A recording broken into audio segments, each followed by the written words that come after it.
The evening began like any other.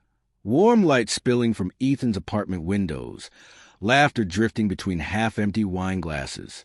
Just a few friends, a few stories, and maybe a little too much to drink. Rebecca and I had been married 8 years. We weren't perfect, no couple ever is, but I always believed we were steady, unshakable in the quiet way that matters most. That night, the air buzzed with familiarity, the kind that makes even small talk feel safe. Then someone, probably Ethan, suggested truth or dare. I should have known better. We were adults. But alcohol turns even grown-ups into gamblers. The first few rounds were harmless.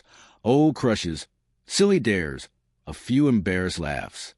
Rebecca played along easily, her smile soft, her voice steady, until it was her turn.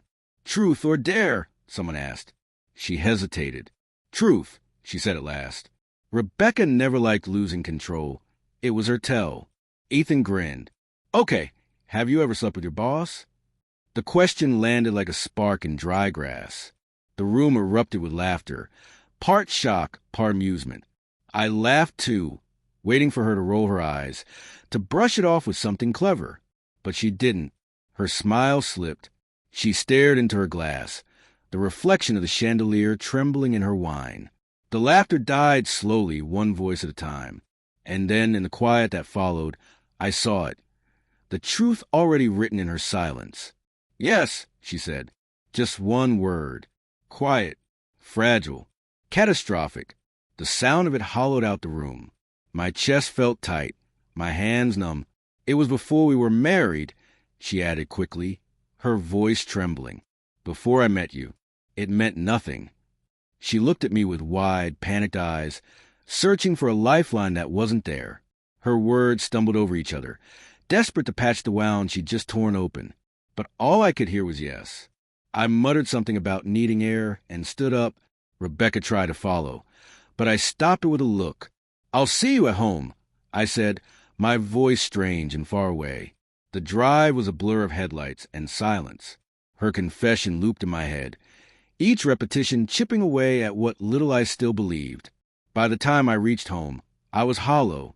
I sat on the couch until the lights dimmed and the world went still. When she finally came in, she tried to explain. I couldn't hear her. Not that night. Not ever. Maybe. I lay awake beside her until morning, staring at the ceiling. My mind wandered through every excuse she'd ever given. Late nights, business dinners, sudden plans. I didn't know if those moments had lies, but now, every memory felt poisoned by doubt. By sunrise, my decision had formed with terrifying clarity. I didn't shout. I didn't demand details. I just began gathering what I'd need. Records, papers, quiet resolve. Days later, I left the divorce documents on the dining table. When she saw them, her hands trembled. "Why?" she whispered through tears. "It was before I met you. It meant nothing. I've never cheated on you. Not once. Please, you have to believe me. I love you. Only you." Her voice cracked, raw and pleading. I looked at her and felt nothing. Her tears didn't move me. They just echoed the years I'd spent believing something that was never real. "Do you really expect me to believe that?" I asked. My voice sounded colder than I meant it to. She fell to her knees, sobbing. "Please don't do this." But it was already done. Her confession hadn't broken us. It had revealed what was already broken.